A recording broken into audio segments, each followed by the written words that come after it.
Tiny changes lead to big outcomes. Imagine a ship leaving port in New York City, set to sail to London. If the captain adjusts the ship's course by just 3 degrees south, the ship would end up in Lisbon, Portugal, instead of London.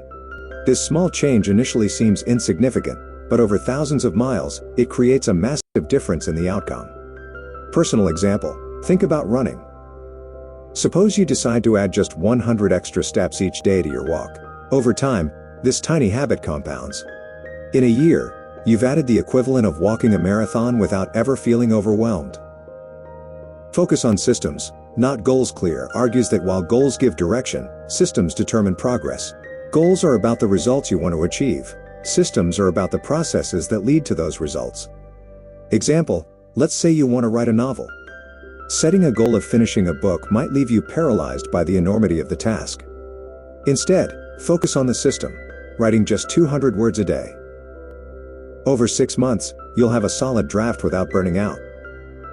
Plateau of latent potential. Clear introduces the idea of the plateau of latent potential, the gap between starting a habit and seeing results.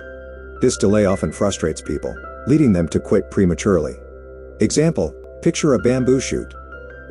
For years, it grows underground, invisible. Then, in a matter of weeks, it shoots up 90 feet into the air. Without knowing the underground work happening all those years, you might assume it grew overnight. Personal example, think about learning to play the guitar. In the first few weeks, you may feel like you're not improving.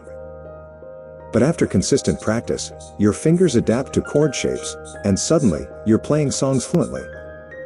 The initial effort wasn't wasted, it was building your foundation. Your identity shapes your habits. Habits aren't just about behavior, they're about identity.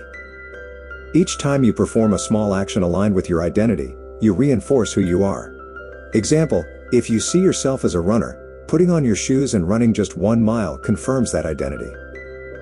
Over time, you don't have to force yourself to run, it becomes part of who you are. Personal example, if you want to become a reader, start by reading just 1 page a day. With each small action, you affirm to yourself, I am a reader. Eventually, it becomes second nature. Chapter's key takeaway.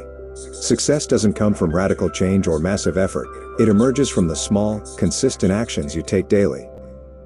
Focus on the process, not the goal, and trust that the results will follow.